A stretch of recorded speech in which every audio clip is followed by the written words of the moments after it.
Yesu nashimwe inshuti za Berwa TV, izere ko muri amahoro, natwe turi amahoro turashima Imana. Twizere yuko mumeze neza, natwe no kuri nta gikuba cyacitse muri twe, nta n'ingurumbi twumvise mu miryango yacu, tumeze neza turashima Imana y'amahoro. Kandi nta n'abashuti ba Berwa TV, nta waciye mu gikarenga tubwire ngo nago bimeze neza, kandi dukunda kuvuga ngo naho bitameze neza mukomere, nago twabaza Imana ngo uragira ute, nifite urufunguzo rw'ubuzima. None bishobora kwanga ariko ejo bikemera, kuko ibyo dutegurira ni byiza gusa. Mukomere rero, mukomerere mu mwami, nubwo muri ibi bihe biba bitoroshye, ariko Yesu ari ku ngoma kandi yaratsinze. Reka rero nukuri mbashimire inshuti za Berwa TV, dukomeje kubana umunsi ku wundi. Inshuti zacu ziri mu bihugu bitandukanye, ziri mu Rwanda, ziri muri Amerika, Canada, ziri muri Australia, inshuti zacu ziri Qatar, Dubai, aho muherereye hose mwese. Inshuti za Berwa TV ziri muri Congo, ziri Burundi, ziri Uganda, ziri Kenya, Tanzania, mwese ku migabane yose y'isi, mwiyumve mikaze na Mama Berwa. Nk'ibisanzwe rero turi kumwe na Mama Berwa, turi kuri Berwa TV, tuba tuje mu ijambo ry'Imana ndetse n'ibindi biganiro tuzajya tubanyurizaho ariko ibiganiro by'abakristo, kuko intego nyamukuru yacu no gukizwa neza no kubwira abantu Yesu ukora imirimo n'ibitangaza, Yesu ugira neza, Yesu waducunguye, Yesu wadupfiriye. Niyo ntego yacu, no kubwira abantu ngo bave mu byaha bayoboke inzira y'agakiza, kuko niho hari ubuzima, niho hari imibereho. Yigeze avuga ngo mbese twakuvaho tukajya kuri nde? Kariho ufite amagambo y'urukundo, kariho ufite amagambo y'umunezero, kariho ufite amagambo ahumuriza. Twava kuri Yesu tukajya kuri nde? Kariho ufite amagambo y'urukundo. Ni ukuri nawe utarakira Yesu nk'umwami n'umukiza, ndetse nawe ukiri mu byaha, ndetse nawe ukirusha iremerewe, nakubwira ngo muri Yesu niho hari amahoro, ni ukuri niho hari umunezero. Rero ntabwo twava kuri Yesu twahaboneye byinshi byiza, nawe nakubwira ngo karibu mu rugo kwa data harimo byose. Reka rero tubanje twiragize Imana, dusenga Imana, tuyereke iri jambo ry'Imana tugiye gusangira, kugira ngo rizatubere impambi tugeza mu bwami bwo mu ijuru. Mana, turagushimye, wabanye natwe, waraturinze, icyubahiro n'ikibi cyawe. Warinze abashuti ba Berwa TV, warinze imiryango yacu, icyubahiro n'ikibi cyawe. Nyemerera rero mbere yuko tugira icyo tuvugira imbere yawe, maraso yawe abanzanyiza nunganye, yeze n'abagiye kuzumvira ijambo ryawe. Ngiye ugiye kurivuga ntaba ari nge, ahubwo wururuke wivugire muri nge, kandi n'abagiye kuryumva mwami Yesu ntaba ari bahubwo baryumvire muri wowe, kandi ridukomeze rizabashe kutubera impamba itugeza mu bwami bwo mu ijuru. Njyambaje nizeye izina ryawe ryera, amina. Reka dusome ijambo ry'Imana dusanga muri Yesaya. Ijambo ry'Imana dusanga muri Yesaya 20, Yesaya ni igice cya 26, turasoma n'umurongo wa mbere tugeze ku wa 4. Titira y'amagambo iravuga ngo amahoro y'abiringira Imana.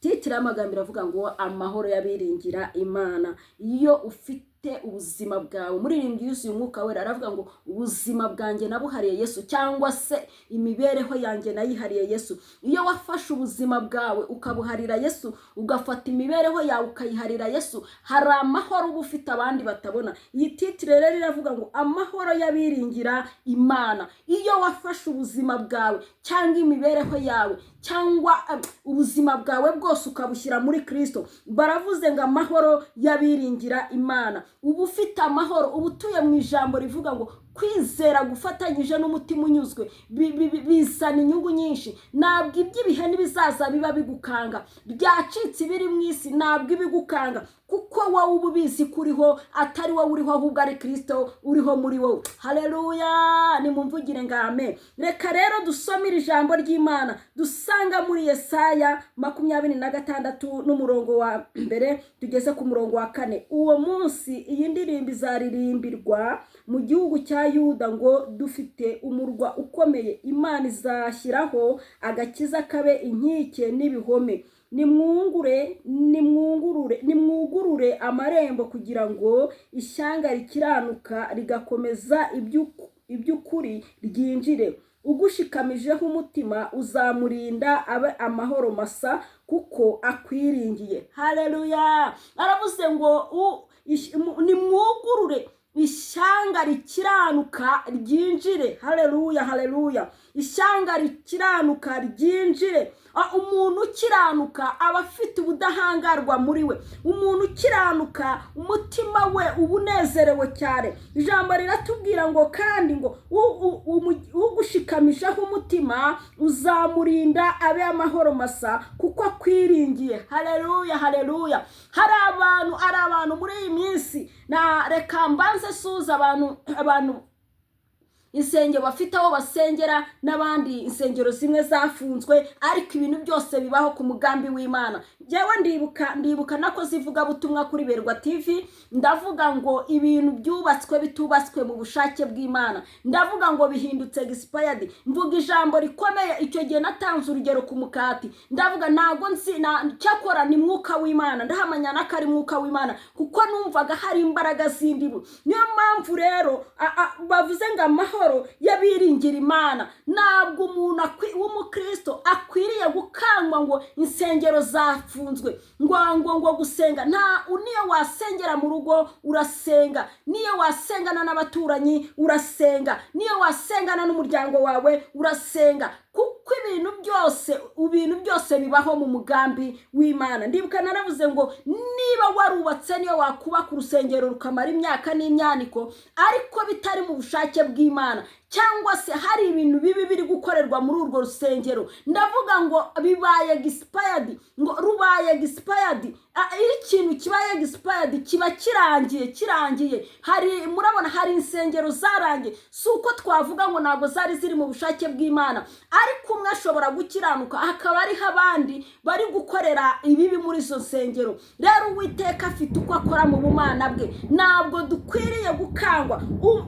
Titira tuvuge ngo amahoro yabiringira Imana. Twebwe ntabwo iby'ibihe bidukanga. Kuba urusengero rwafunze ntabwo bikuyeho kugomba kuba umukristo. Kuba utarimo kubona aho ujya guteranira ntabwo bikuyeho kugomba guterana mu mutima wawe. Kuba hari iby'ibihe biri kuza, kuba batinganyi batera, kuba abantu ubona batewe n'umwiryane, kuba ubona abantu barahindutse, ntabwo bishobora gukuraho aya mahoro y'umukiranutsi. Haleluya. Jambo ry'Imana riratubwiye ngo ugushikamijeho uzamurinda, ngo kandi azaba amahoro masa. Ugushikamijeho umutima uzamurinda kandi azaba amahoro masa. Vuga ngo nimukingure ubwoko bw'Imana bwinjire, n'ishyanga ryera. Haleluya, haleluya. Icyamuka buri muri uyu mwanya wo kubushikamijeho Imana umutima, ahubwo icyatumye abantu bavuza induru nuko hari indamu bari bafite muri izi nsengero, nuko hari ibyubahiro mwari mufite muri izi nsengero, nuko imitima yanyu mwari mwarayishyize ku bashumba banyu ndetse n'abapasiteri, ndetse no ku idini ryanyu ariho mwari mwarashyize imitima yanyu. Ariko ijambo riratubwiye ngo ugushikamijeho umutima uzamurinda. Ijambo riratubwiye ngo ugushikamijeho umutima azaba amahoro masa. Nta handi twakura amahoro yuzuye usibye kuri Kristo. Kera abantu bajyaga babura naho basengera, aya masengero abaye menshi ntabwo yahozeho, kandi turebye iby'ibi bihe n'ibihe byashize, iyo urebye usanga abantu kera aribwo bakizwaga. Ukibaza ngo kuki insengero ari nyinshi ariko nitubona agakiza. Ariko ijambo riratubwiye ngo ugushikamijeho umutima uzamurinda, azaba amahoro masa. Ugushikamijeho umutima Kristo ntabwo azayoba inzira. Birashoboka ko hari abakristo bari barayobeye inzira muri izi nsengero. Birashoboka ko Imana hari ikintu igiye gukorana n'abantu. Birashoboka ko hari ukuntu Imana igiye kubasura. Ahubwo icyo ngusaba, shikamiza Imana umutima. Waba uryamye ushikamizeho Imana umutima, waba usinziriye usikamizeho Imana yawe umutima, waba uri mu modoka ugenda usikamizeho Imana yawe umutima. Izagusura mu bicuku bya ninjoro, izagusura uri mu ntebe wawe, izagusura aho uzaba uri hose. Ntabwo uzayoba inzira, kuko ijambo riratubwiye ngo ugushikamijeho umutima uzamurinda ab'amahoro masa. Reka nsaba abapapa mushikamizeho Imana umutima, reka nsaba abamama dusikamizeho Imana umutima, reka nsaba abantu mwese ibitekerezo byanyu cyangwa ibyumviro byacu, ubuhanga bwacu n'ubudahangarwa bwacu, ibyubahiro byacu byo kuba twari dukomeye mu idini, ibintu byose byadushukaga. Hari ukuntu Imana igize ikicencurira. Ibi bintu abakozi b'Imana bagiye babivuga, ntabwo mwagakwiye mwagakwiye kureba ku byo leta yakoze, ahubwo mwagakwiye kureba mu kanwa k'abakozi b'Imana bagiye bavuga ngo dore ibintu birahindutse, mukabona ko Imana ariyo yaje kugira icyo ikora mu gihe nk'iki. Kandi ndabizi neza yuko umuntu uzi imikorere y'Imana, nta kintu na kimwe kizamukanga, kuko ijambo riratubwiye ngo ugushikamijeho umutima uzamurinda aba mahoro masa, kuko akwiringiye. Ngugushikamijeho umutima uzamurinda aba mahoro masa, kuko akwiringiye. Hano ijambo ryongera tubwira tiratubwiye ngo amahoro yabiringira Imana. Reka nkubwire, niyo warya niyo utarya, niyo washaka niyo utashaka, niyo wabyara niyo utabyara, niyo wakira niyo utakira, niyo wakwambara niyo utakwambara, ariko iyo ufite Yesu muri wowe, iyo ufite Mwuka Wera muri wowe, ubu ufite amahoro ashobora kuguterura, ubu ufite umunezero ugenderamo, ubu ufite ibyishimo ugenderamo. Iri jambo rero niko ritubwiye, haratubwiye ngo amahoro yabiringira Imana. Nta muntu n'uyu n'umwe ufite Imana ujye utakaza ibyiringiro by'ubuzima. Imana idufashe, itugirire neza, tube muri uyu mwanya wo gushikamizaho Imana umutima.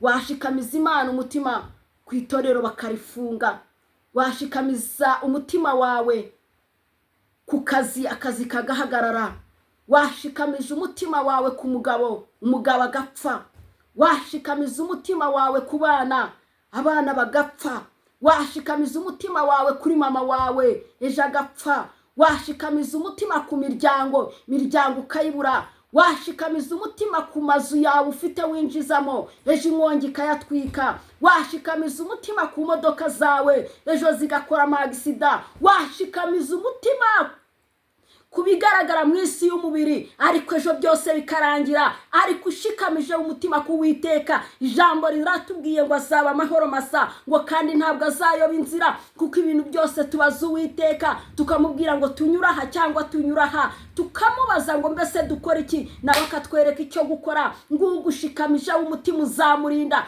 ugushikamije umutima uzamuyobora. Niyo nabaho niyo napfa, ariko ukaririmba iyi ndirimbo ukavuga ngo nzapfa nkwiringiye. Igikuru ni ugupfa twiringiye Imana. Niyo natunga niyo ntatunga, umubwiriza we yabivuze ukuri, aravuga ngo byose ni ubusa. Kandi icyo mbona cyo nuko twese tujya hamwe tukajya muri metero 2, kandi nuko twese iherezo ryacu ari uko tuzabona Imana Data, abandi bakajya Jihonomu. Niyo mpamvu rero icyo dukwiriye gukora ni ugushikamizaho umutima Imana, ukayibaza ngo nkora iki, ukayibaza ngo ngendene, ukayivuga ngo mvuga iki, ukashikamizaho umutima Imana. Niyo password y'ubuzima. Ibindi byose ushikamije umutima n'ubusa. Nakubwira ngo garukiraho, ubwenge bwawe bushyire hasi, madiporomu yashyire hasi, ibyo byose byarangira. Cyane yuko twebwe dufite amateka, yuko twabonye ko hari aho umuntu yageze, ibintu byose bikarangira. Ntabwo twakabaye twirara nk'abanyarwanda n'abanyarwandakazi, twakabaye twarize, twarabonye ko dukwiye gushikamiza umutima Imana ari ishobora byose.